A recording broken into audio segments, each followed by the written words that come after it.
O mercado de trabalho mudou tanto que hoje já não basta mais ser bom no que você faz.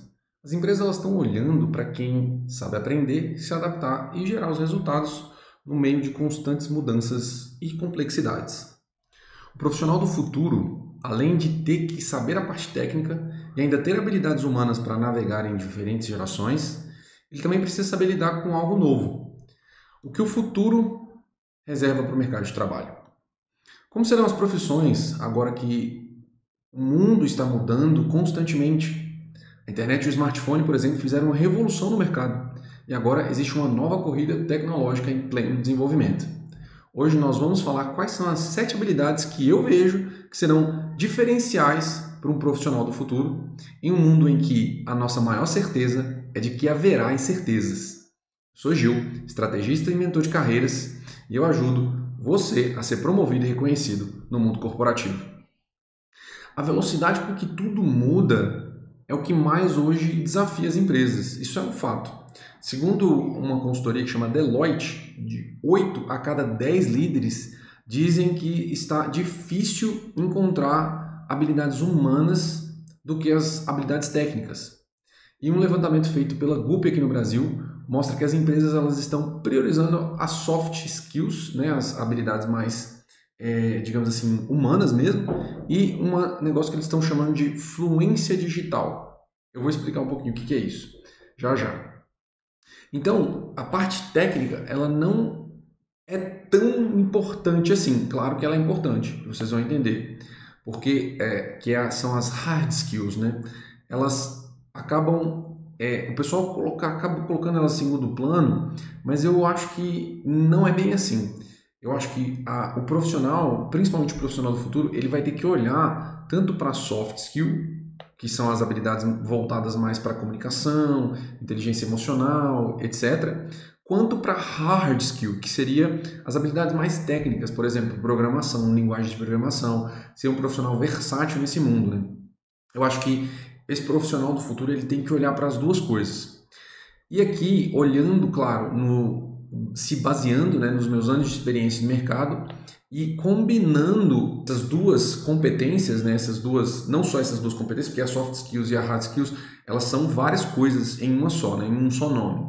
Eu acho que você precisa realmente olhar para essas duas e não priorizar uma só. Você vai precisar navegar entre elas. Eu sei que é um pouco difícil, principalmente para quem tem um perfil mais fechado, introspectivo, porque acaba tendo que trabalhar competências que não são naturais para você, mas é muito importante você entender isso, porque algumas coisas elas começaram a mudar, principalmente com a inteligência artificial, que é o que a gente vai falar sobre isso aqui hoje, tá?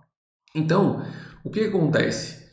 O mundo está mudando e as tecnologias elas estão assumindo algumas tarefas operacionais. E por que eu estou falando isso? Hoje, uma pessoa que não sabe absolutamente nada de programação consegue fazer um programa de computador através de uma inteligência artificial.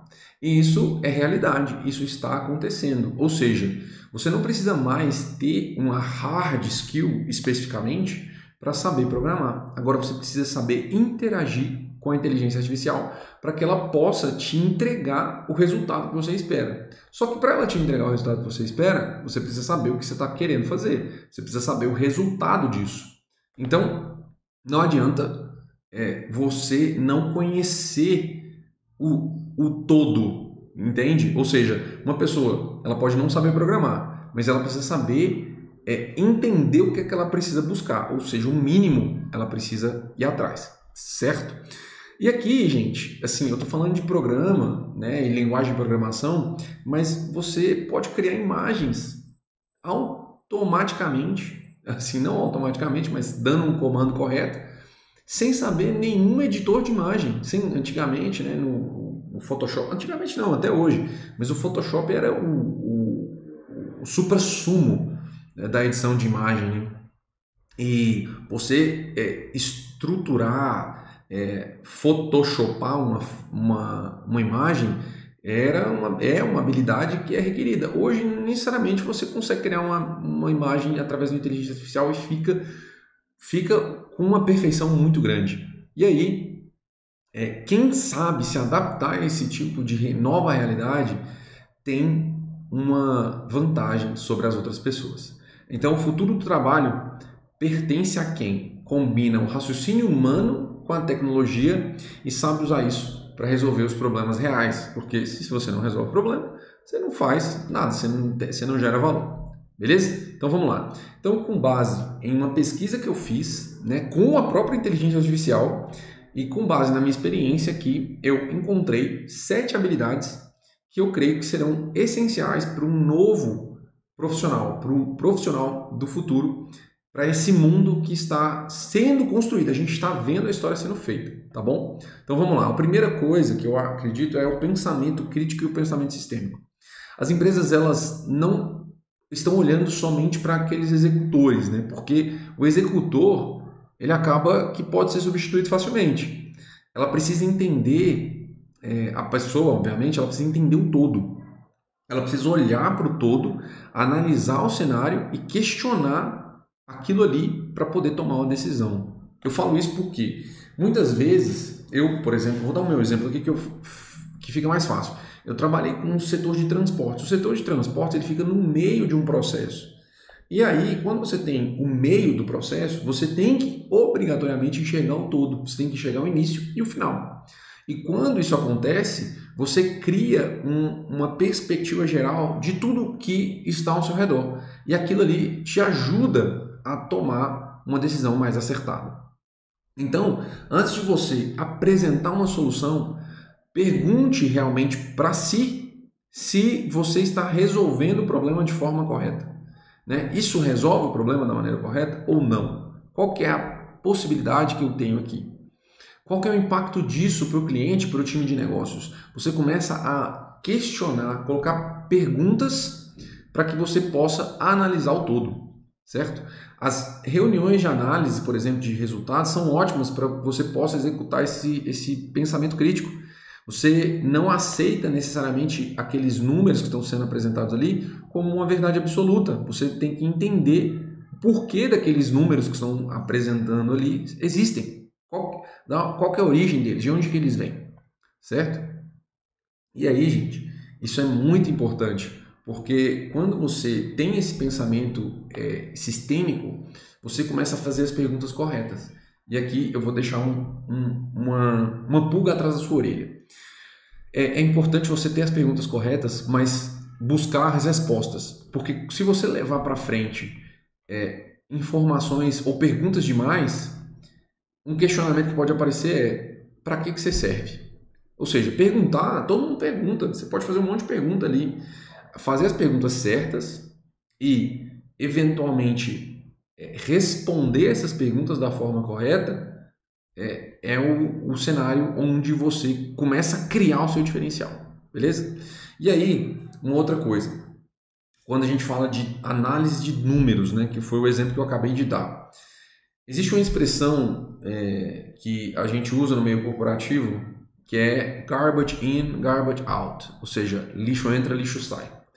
No mundo que você não sabe criticar um resultado, você passa a informação para uma inteligência artificial, por exemplo, e você vai ficar refém de acreditar naquela informação, sendo que pode ser uma informação falsa, ou pior ainda, pode ser uma não verdade.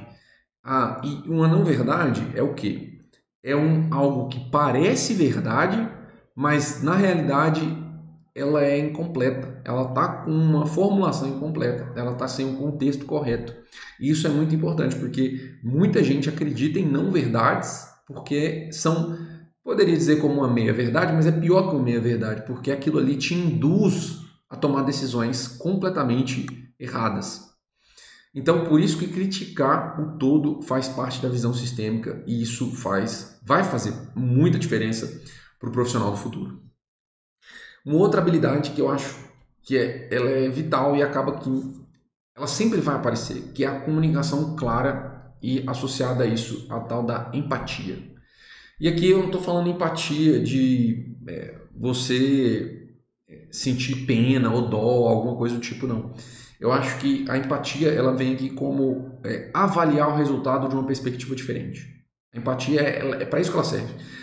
Eu não é para eu me colocar no lugar da pessoa. Eu acho errado esse sentido de empatia, porque você não vai ser aquela pessoa, você não tem a vivência daquela pessoa, você nunca vai ser aquela pessoa.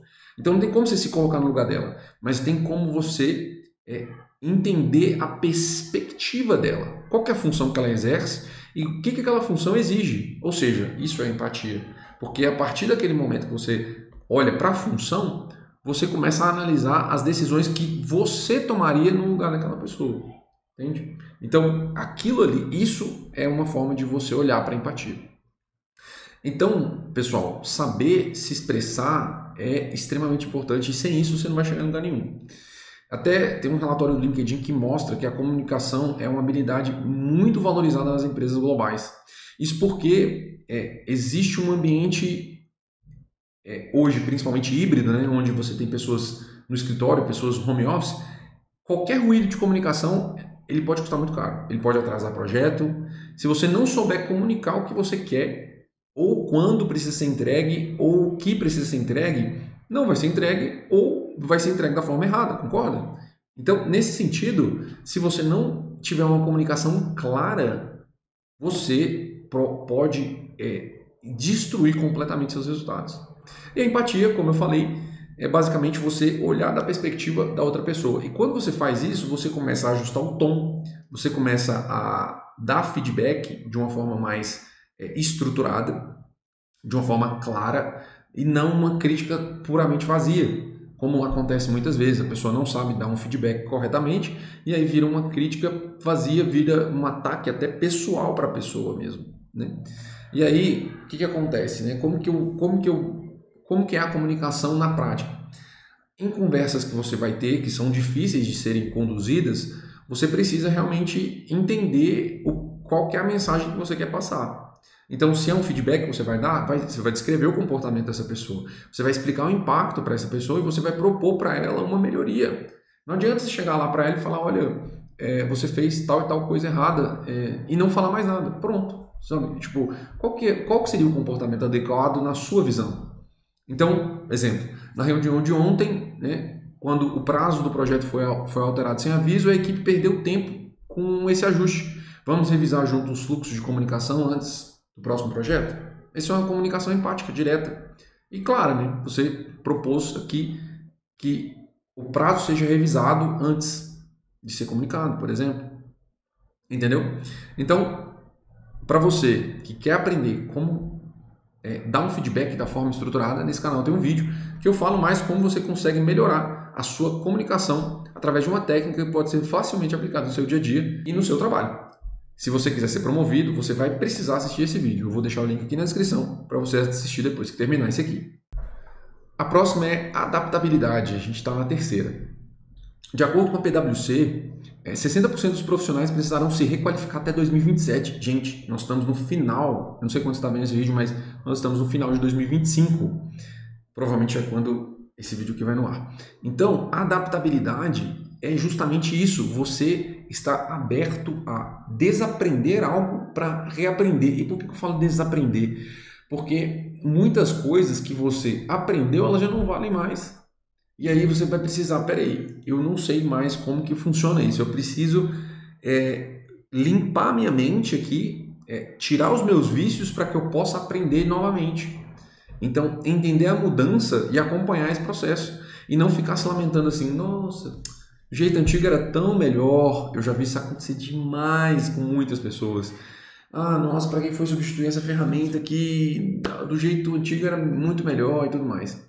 Então, não seja uma pessoa que é resistente às mudanças, porque as mudanças elas vêm e quando a pessoa é resistente, a mudança ela passa igual um trator por cima dessa pessoa. Então, seja interessado, busque algo. E se você não concorda, veja por que você não concorda, entenda o ponto de vista das pessoas primeiro, para que você possa estruturar de fato uma crítica mesmo. E falar assim, olha, fulano, eu acho que isso aqui não vai funcionar por causa de ABC. explore as coisas novas, explore as ferramentas que estão sendo disponibilizadas ali. Se não for possível, por exemplo, você ver algo dentro da empresa, procura vídeo no YouTube, cara. Tem tanta coisa aqui nessa rede social que é incrível. Veja as demonstrações, aulas gratuitas aqui, totalmente disponíveis. E aí você vai expor essas coisas quando você tiver a oportunidade, seja numa reunião, seja numa apresentação. Porque no momento que você começa a expor essas coisas, você começa a levantar pontos de preocupação e, ao mesmo tempo, você vai conseguir mostrar que você já sabe, que você entende que a mudança vai impactar o seu dia a dia, que você já está se qualificando para receber essa mudança. Você vai explorar e aprender rápido. E se você errar, você vai aprender com o seu erro. Simples assim. A quarta habilidade é a criatividade e, obviamente, para solução de problemas. Então, a criatividade, existe uma máxima, talvez, de que a criatividade ela só funciona em arte. A pessoa que é criativa é uma pessoa que trabalha com artes, né? Uma pessoa que pinta, uma pessoa que desenha, uma pessoa que faz, sei lá, o que você quiser aí de arte. Só que não é. A criatividade está associada a resolver problemas que aparentemente você não conseguiria resolver. E aí você, de acordo com a sua criatividade, você consegue resolver com os recursos que você tem disponível. Porque muitas vezes é justamente isso que a criatividade exige. Você resolver o problema com os recursos que você tem disponível porque você não tem outros recursos. Ou seja, você precisa ser criativo nesse momento, certo? Porque você está vendo só a solução que você tem agora, com os recursos que você tem agora. Mas o que dá para fazer com esses mesmos recursos, né? Um relatório da IBM aponta que a criatividade está entre as 3 habilidades mais buscadas no mundo corporativo. Pense, por exemplo, em algo que você faz hoje, se você consegue reduzir de 10 a 20% do tempo de execução dessa atividade que você faz hoje, sem mexer nos recursos que você possui. Isso é criatividade. Então, por exemplo, como que eu uso minha criatividade? Se o seu orçamento for reduzido, você tem hoje 100 mil e aí a partir de amanhã, ou sei lá, a partir do mês que vem, você não tem mais 100 mil, você tem 80 mil. Como que você pode manter o mesmo resultado com menos? Isso é uma das coisas que mais acontece nas empresas. Eles colocam uma meta de redução de custo. Ou seja, você precisa de alguma maneira achar uma redução de custo. Nem que você tire de uma área que você não está gastando muito e às vezes faça rebalanceie alguma coisa, né? Você, não estou gastando muito aqui, bom, eu consigo tirar dessa área. E aí você não realoca esse custo em lugar nenhum, por exemplo. Então, isso é criatividade. Você revisar, por exemplo, o seu orçamento e ver onde você consegue reduzir esse custo. E isso sempre acontece nas empresas, os desafios de custo, tá? Uma outra coisa, você pode, a partir desse momento que você reduz o orçamento, você pode buscar interações com outras áreas, buscar parcerias internas, buscar reaproveitar materiais. Teve vários casos que eu já vi aí nos meus anos de experiência que coisa de ajuste de centímetro, você aumenta a ocupação de um armazém e consegue, como que eu posso dizer, se você aumenta a ocupação de um armazém, você consegue armazenar mais produto, certo? E aí você consegue economizar, porque você está usando o mesmo espaço com mais produto, beleza? Então, pessoal, mostre esse resultado, principalmente quando você tiver um resultado expressivo. Essa é a criatividade, certo? Beleza. E aí, a fluência digital. Eu falei dela no começo. A fluência digital é algo que é assim, né? Hoje, você tem várias gerações e muita gente não acompanhou as mudanças do mundo tecnológico. Eu vou dar um exemplo. As pessoas mais velhas, né? Pessoas aí que já estão com mais de 60, 70 anos, elas têm muita dificuldade de usar um telefone, smartphone, ela tem dificuldade às vezes de usar um computador, não são todos, mas em sua grande maioria eles têm essa dificuldade. Ou seja, para quem está no mercado hoje, essa pessoa ela precisa ter uma certa habilidade de navegar nesse ambiente tecnológico. E, por exemplo, receber um relatório de uma inteligência artificial, entender e interpretar os dados que estão ali naquele relatório e saber usar a inteligência artificial para que a inteligência possa ajudar essa pessoa a analisar o relatório.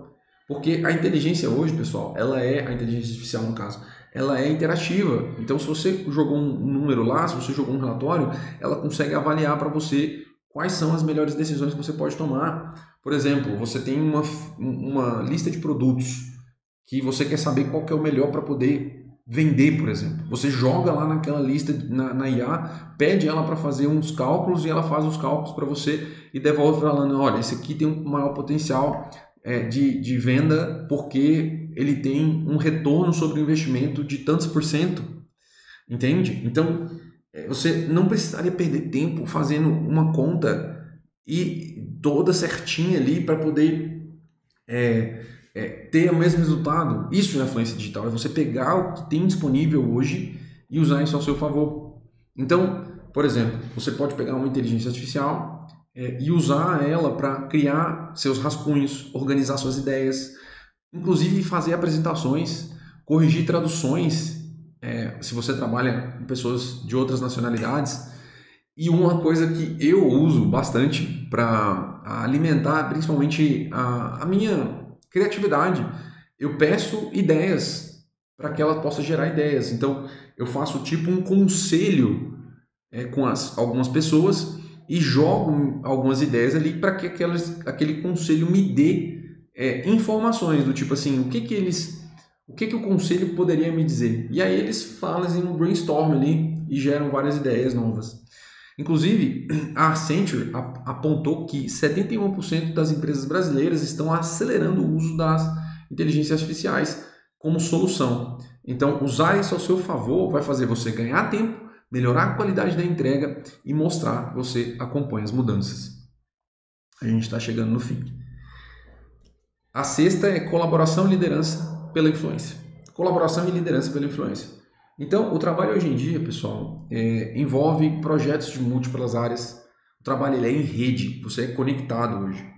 Então, você trabalha com pessoas diferentes, com nacionalidades diferentes, com pessoas completamente com contextos diferentes. Às vezes você nem trabalha com pessoas de nacionalidade diferente, porque isso acaba que uma parcela menor de pessoas que acontece isso, mas você ainda tem pessoas diferentes trabalhando, né, criadas em lugares diferentes ou regiões diferentes, né, se você trabalha numa empresa menor. Então, você saber colaborar é extremamente importante. É você alinhar os seus objetivos, é você negociar e avançar junto. E liderança pela influência é o seguinte, muita gente que não é líder precisa influenciar as pessoas. Eles precisam liderar algumas pessoas. Por quê? Elas não têm pessoas embaixo delas, né, na hierarquia, mas elas precisam exercer a liderança mesmo assim. Ou seja, você precisa liderar pela influência e não necessariamente liderar porque você é líder ou você é um líder de pessoas.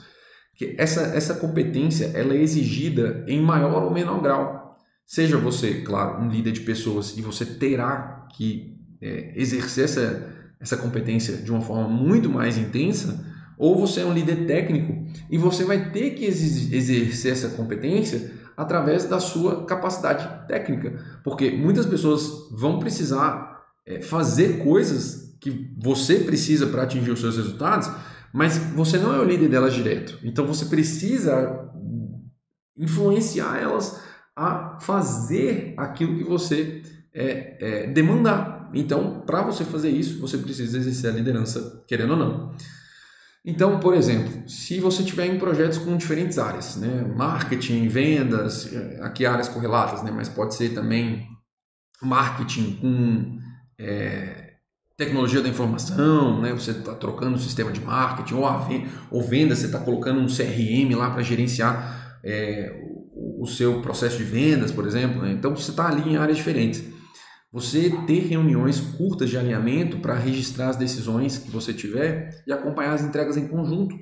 Se você não tem, por exemplo, uma estrutura muito grande, que você vai ter um gerente de projeto para fazer isso, se você tomar essa iniciativa, já mostra a colaboração, inclusive a liderança por influência. Então, quando você tem essa situação onde você consegue exercer a colaboração e a liderança pela influência, você começa a desenvolver mais e desenvolver as pessoas que trabalham junto com você. E aí você reduz falha, você acelera os processos em geral, né, seja do projeto que você está trabalhando, seja de um produto que você vai lançar, seja de uma campanha que você vai fazer, enfim. Por isso que a liderança ela é tão desejada, pessoal, porque você precisa realmente exercer a liderança, principalmente a liderança sobre você mesmo, no começo. Na realidade, sempre, né? Mas você precisa mostrar isso. Você consegue liderar você mesmo. E por fim, não menos importante, inteligência emocional e autogestão. O mundo ele muda tão rápido e essa mudança ela é tão intensa que você passa por uma certa pressão à medida que essa mudança acontece. Segundo a McKinsey, por exemplo, os líderes com inteligência emocional mais alta têm equipes 20% mais produtivas. Ou seja, você precisa entender o que você sente, como você sente, para que isso não transfira para os seus liderados, se você tem um time abaixo de você. Se você não tem, você também não pode transferir esse sentimento negativo para as pessoas que trabalham com você. Porque você trabalha com outras pessoas, querendo ou não. O líder, quem trabalha com líder que não consegue ter uma estrutura emocional correta, e quando eu falo estrutura emocional correta, gente, é assim, é você entender o que você sente e você não se tornar uma pessoa reativa. Então, seja uma crítica que você recebe, seja uma decisão difícil que você tem que tomar. Ou seja, a inteligência emocional ela é importantíssima para que você consiga navegar em diferentes contextos sem se perder no processo, sem ficar ansioso, sem ficar depressivo, entende? Então, para você cultivar essa inteligência emocional, você precisa entender os seus sentimentos, você precisa entender os seus comportamentos para que você, no momento que identificar uma possível alteração, você, peraí, tem uma coisa que não é assim, eu preciso me acalmar, né? Isso evita, inclusive, você de responder provocações. E acontece, gente. Às vezes, uma pessoa vai te provocar ali e não te provocar para te fazer raiva, mas para chegar num resultado. E às vezes você acaba levando isso para o pessoal. Isso acontece, já vi isso acontecer várias vezes. Então, isso é inteligência emocional, certo? E a autogestão é o seguinte: uma pessoa ela é autogerenciável quando ela gera as próprias demandas. E por que a inteligência emocional está ligada com a autogestão? Porque você vai precisar delegar essas coisas às vezes. E às vezes as pessoas não vão saber responder. Então, e a autogestão também está ligada com a pouca supervisão. Saber o que precisa fazer e entregar o que tem que ser feito. E aí, os resultados seus serão muito mais superiores se você tivesse essa competência bem trabalhada. Inclusive, né, a autogestão ela está ligada com a liderança, que eu acabei de falar. Beleza? Então, vamos lá. Inteligência emocional. Quando você sentir que as coisas estão estressantes, o estresse está subindo, dá uma pausa, respira, reorganiza suas ideias, reorganiza suas prioridades, descarta aquelas coisas que não estão te gerando resultado e você se acalma, né? E aí, nesse momento, a clareza vem. Porque no momento de crise, quando você está num estresse muito alto, a clareza ela simplesmente desaparece. Tá bom? Então, muito cuidado com se exceder. nesse sentido, tá? Nesse canal eu tenho um vídeo que eu falo de todas as habilidades que um profissional de alta performance precisa ter, e a autogestão com certeza é uma delas para se manter relevante e desejado no mundo corporativo. Eu vou deixar o link na descrição para vocês. Vão se consolidar um cenário onde a tecnologia e a humanidade elas vão estar muito lado a lado. Isso já acontece hoje, mas isso vai ficar cada vez mais evidente. A automação e a inteligência artificial elas vão continuar crescendo. Ferramentas inteligentes elas vão continuar e se evoluindo, certo? Mas elas não vão, elas não vão substituir a análise humana, aquela pegada humana mesmo, né? Sensibilidade, a capacidade de lidar talvez com contextos complexos, porque muitas vezes você tem um lado humano que consegue se sensibilizar em relação a uma coisa que você vê. A inteligência artificial não, ela vai ser seca, ela vai ser direta. As profissões técnicas elas vão se transformar, né? Eu acho que vai acontecer uma revolução no mercado onde os analistas eles vão se tornar mais estratégicos, os supervisores eles vão se tornar mais facilitadores, e o supervisor realmente ele já tem essa função, mas ele vai se tornar um pouco mais um orquestrador em si e não um executor. Hoje, às vezes, os supervisores são mais executores também, né? E o maior valor profissional vai ser lidar com as emoções humanas mesmo e as relações humanas, na comunicação, na capacidade técnica de usar a tecnologia ao seu favor para entregar o resultado. Eu vejo que cada vez mais o lado humano vai fazer um papel fundamental e central nisso. Por exemplo, com a adaptabilidade, a empatia, o pensamento crítico. Esse vai ser um eixo muito forte nesse mercado e não menos importante, eu acho que sempre vai acontecer isso, mas a comunicação também. Então, o profissional do futuro é aquele que une a inteligência técnica com a sensibilidade humana para criar soluções que melhorem a vida das pessoas e tornem mais fácil o trabalho do dia a dia de cada um. E nesse canal eu também tenho um vídeo que eu falo sobre como será o trabalho em que a IA faz parte do nosso dia a dia. Isso talvez não seja uma realidade agora, mas nós não estamos muito longe disso. Afinal, a IA pode otimizar muitas tarefas e reduzir custos. Portanto, é uma questão de tempo para isso acontecer. Não necessariamente se vai acontecer, mas quando vai acontecer. Por isso, esteja preparado vendo o vídeo que eu falei sobre isso, para que você continue sendo cotado para ser promovido em uma próxima oportunidade e liderar essa mudança que a gente está passando. Se você ainda não me conhece, eu sou Gil, mentor e estrategista de carreiras, e eu ajudo profissionais a serem promovidos e reconhecidos no mundo corporativo. Nesse vídeo, eu falei que o futuro pertence a quem não tem medo de se adaptar e a quem observa o novo com curiosidade e não com resistência. Quem entende que aprender é um processo contínuo e que cada mudança é uma chance de evoluir. Empresas mudam, ferramentas mudam, mas quem desenvolve essa habilidade sempre encontra espaço, porque o profissional do futuro é, acima de tudo, aquele que transforma mudança em oportunidade. Se ficou alguma dúvida, deixa aqui nos comentários ou me manda lá na caixinha de perguntas do meu Instagram, o link vai estar aqui na descrição. E para continuar acompanhando os meus vídeos aqui no YouTube, onde eu trago conteúdo sobre como viver uma vida mais produtiva, para ter mais resultados, auxiliando profissionais a serem promovidos e reconhecidos no mundo corporativo, já se inscreve no canal e ative as notificações para não perder nada. Nos vemos no próximo vídeo.